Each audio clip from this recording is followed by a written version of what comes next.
The room that answered back I moved into the house in early spring, when the nights were still cold and quiet enough that every sound felt louder than it should. The place was old, but well kept. The kind of house that looked like it had stories, but didn't seem dangerous. The landlord mentioned nothing unusual, and I didn't think to ask. The first strange thing I noticed was the spare room at the end of the hallway.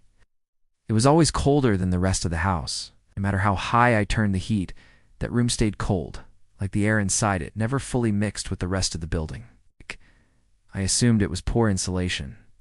One night, while lying in bed, I heard what sounded like someone shifting their weight in that room. The floor creaked once, slowly, deliberately. I sat up, listening. After a few seconds, the sound came again. I told myself it was the house settling, but the creak was too controlled, too patient. The following night I heard it again. This time, I stood up and walked into the hallway. The spare room door was slightly open. I hadn't left it that way. I pushed it open fully. The room was empty. No movement, no drafts, just cold air pressing against my skin. A week later, the noises became clearer. Light taps on the wall, soft thuds, like someone leaning and pulling back. One night, without thinking, I spoke out loud. I asked if anyone was there. Something answered. It wasn't a voice exactly. It sounded like the room itself responding, the air vibrating just enough to form words. It said my name. I didn't sleep that night. The next morning, I sealed the spare room shut and told myself I was imagining things. Stress, lack of sleep, anything but the truth.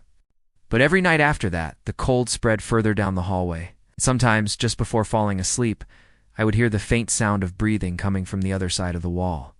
Slow and patient, as if whatever was in that room had learned how to wait. The passenger who never left. I drove night shifts for a rideshare company for almost 3 years. You learn quickly that nights are different. People are quieter, stranger, and far more honest when the world is dark and empty. Most nights blurred together, but one passenger has stayed with me in a way I can't explain. It was just after 2 in the morning when I accepted a pickup request on the edge of town. The address led me to a stretch of road with no houses, no streetlights, and no signs of life.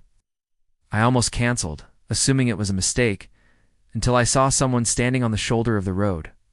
She was wearing a long coat and looked soaked, like she had been standing in the rain for a long time. When she got into the back seat, she didn't say hello. She just gave me an address and told me to drive. The entire ride she sat completely still. No phone, no shifting, no breathing that I could hear. Every time I glanced in the rearview mirror, I could see her eyes fixed straight ahead, wide and unblinking.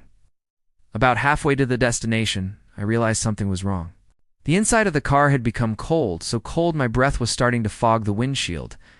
I turned down the air conditioning, but it didn't help. When I finally reached the address, I pulled over and turned around to tell her we'd arrived. The back seat was empty. No open door, no sound of her leaving. Just an indentation in the seat cushion, slowly rising back into shape. Later that night, I checked the ride history. The trip was gone. No record of it ever happening. But when I cleaned my car the next morning, the back seat was still damp, and no matter how much I wiped it, the cold never fully left. Sometimes when I drive at night, I catch movement in the rearview mirror, just a shape in the back seat, sitting perfectly still, waiting for me to look directly at it. The call that knew too much the voicemail appeared on my phone just after midnight. It was marked as new, but the timestamp said it had been sent 3 days earlier. I assumed it was a glitch, but something about it made me hesitate before pressing play. The message started with silence, then breathing.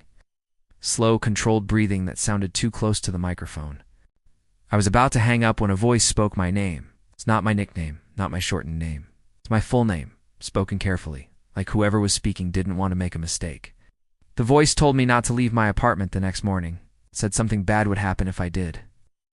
I laughed it off and went to bed, but I didn't sleep well. Around 4 in the morning, I woke up to the sound of my phone vibrating. No call, no notification. It's just vibrating on the nightstand over and over again until it stopped on its own. The next day, I ignored the warning and left for work.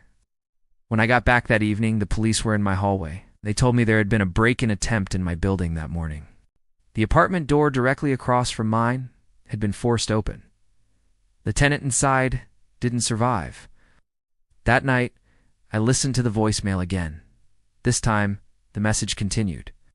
The voice said it was sorry, said it had tried to warn me sooner. Then it whispered something that made my stomach drop. It described the clothes I was wearing at that exact moment. I deleted the voicemail, turned off my phone, and tried to sleep. But in the silence of my apartment, I could swear I heard the faint sound of breathing again, coming from somewhere close enough to know exactly where I was. If you enjoyed this story, don't forget to like and subscribe for more. Stay safe out there.